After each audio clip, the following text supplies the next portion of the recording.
flasin të gjithë, e din gjithë, tani edhe po shkruhet në për raporte ndërkombëtare dhe ne deri më sot nuk kemi një hetim për këtë si fenomen. Po ne kemi njerëz të kapur që filanet i kapëm 15 apartamente, tjetrit i kapëm 30 apartamente, ky e ka bërë kështu me iniciale, por ne nuk kemi asnjë hetim apo jo për fenomenin, apo ndodh pastrimi i parave në mënyrë masive në Shqipëri përmes ndërtimit, nuk kemi. Sidomos emrat fundor që na jep SPAK-u. Po. Pra po si fenomen askush nuk ka bërë përçapje ta hetoj apo jo. Pra, problemi jo vetëm që nuk ka asnjë lloj iniciative apo përçapje për ta hetuar, por gjithmonë kanë ndeshur në një mur mbrojtës, sepse dashje pa dashje, për shembull, në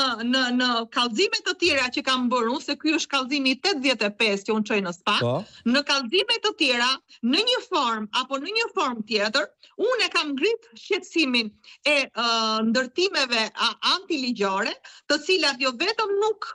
e kanë burimin e ligjshëm të financimit, por është dukshëm pastrim i produktit veprave penale, për sa kohë që çmimi është në stratosferë dhe nuk krahasohet me çmimet që janë qoftë në vendet e rajonit, po aq më shumë me të ardhurat për frym në vendin tonë. Nga ana tjetër, nuk duhet shumë punë për ta bërë këtë, sepse mjafton të dalësh në qendër të Tiranës, të shikosh ato ndërtime makabre, pa kriter dhe në dëm të interesave të publikut, nuk ka nevojë fare që as Partia Demokratike, as Adriana Kalaja të shkojnë në SPAK, po SPAK-u vetë kryesisht, siç ka filluar kryesisht disa hetime kur e ka marrë në telefon Edi Rama dhe e ka bërë, kështu duhet ta bënte edhe me këtë, por nuk e ka bërë dhe jam e bindur që s'ka për ta bërë, për sa kohë që personi kryesor i lidhur me këtë çështje është Edi Rama. Ndërkohë ka një problem shumë të rëndësishëm, siç e thatë dhe ju, vetë raporti i Departamentit Amerikan të Shtetit me lirinë e biznesit në Shqipëri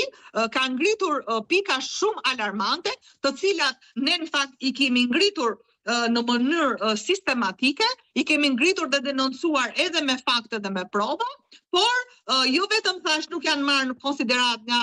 institucionet ligjzbatuse, po ato janë bërë fortesë përpara opozitës, përpara Partisë Demokratike, për çuar deri në fund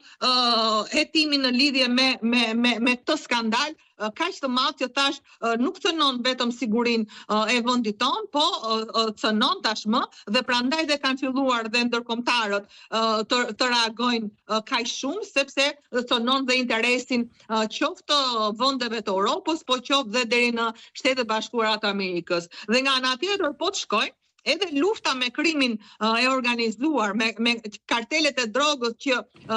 Donald Trump i ka shpallur dhe grupe terroriste, SPAK-u nuk ka bërë asnjë veprim konkret, sepse çdo dosje që po hetohet sot nga SPAK-u nuk ka një dosje që të hetohet si një veprim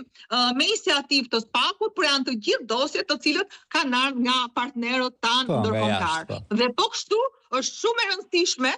ta cekim dhe problemin, se çfarë tha Dash në raportin e tij të fundit, që nuk ka garë,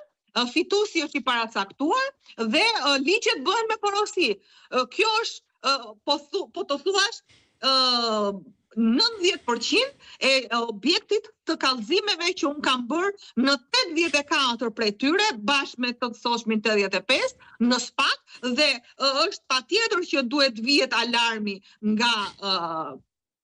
ana e SPAK-ut, po dhe nga institucionet e tjera, të cilat në fakt duhet të kontrollojnë edhe vetë sistemin e drejtësisë, që pse dosje të vitit 2019, që datojnë me krijimin e SPAK-ut, edhe sot e kësaj dite nuk nxiren dhe nuk hetohen me përparësi nga ana e SPAK-ut.